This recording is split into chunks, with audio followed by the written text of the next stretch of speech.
Alright, what's up mga kalaptop, no? So, for today's video mga kalaptop is nandito tayo ngayon sa barracks natin. Kasi nga, gusto ko lang kayong i-update kasi matagal din tayo hindi nakapag-update sa inyo, no? Lalo na sa ating mga isda. So, ito yung nangyari dito sa ating barracks mga kalaptop and wala na talaga siyang parang wala na siyang dating mga kalaptop, no? Yung tinatakpan na lang dito is yung mga isda natin na koi at saka yung goldfish. At yung ibang isda natin na binablog noon is wala na yun mga kalaptop. Wala na. Ubus na silang lahat. And ayun, ipakita ko sa inyo mga kalaptop para mas maintindihan nyo na. So let's go. Mga kalaptop po.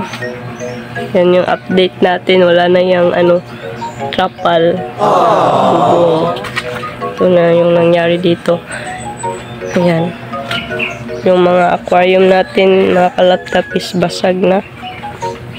Ito na lang yung natira na medyo buo. Kasi ito mga kalaptop is ito yung nilagyan natin na hamster.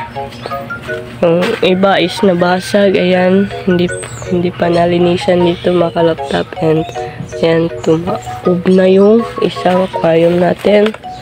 Tsaka yung ref tub natin. Ayan siya guys. Wala na siyang dito na lang yung trapal na malaki is inano na lang dito sa koi natin at saka sa goldfish para kahit pa paano is umulan man is hindi talaga siya mag-overflow. Kasi tingnan nyo yung tubig sa koi natin is nag-overflow na siya. Malapit na siya mag-overflow and baka tumakas yung mga koi natin, no? So, yung goldfish natin is okay pa naman sila dyan mga kalaptop.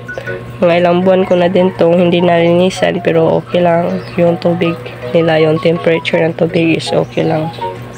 So, yung dito mga kalaptop is wala na. Patay na yung rabbit natin dyan.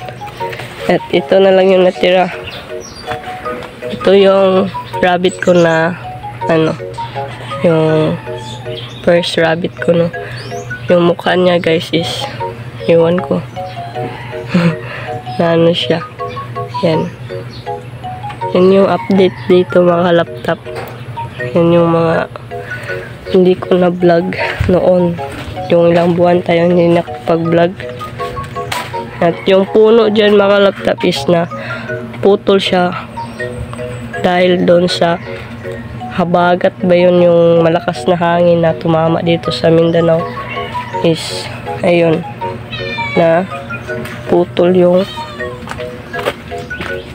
mansanitas. Ayan, kita nyo yan. Ayan siya.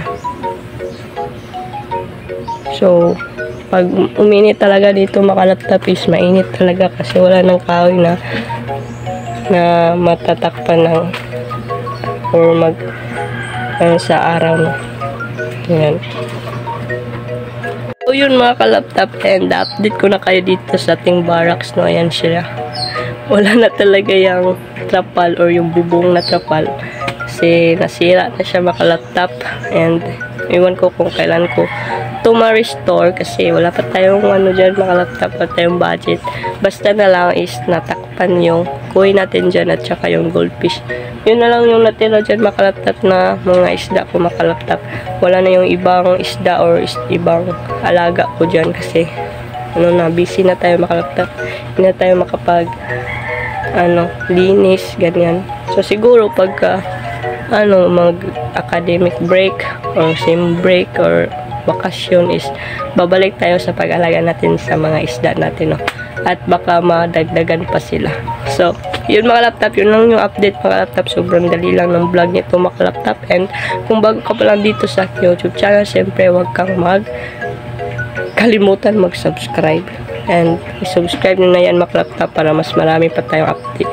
So yun lang, and see you in the next vlog. Bye! Peace out!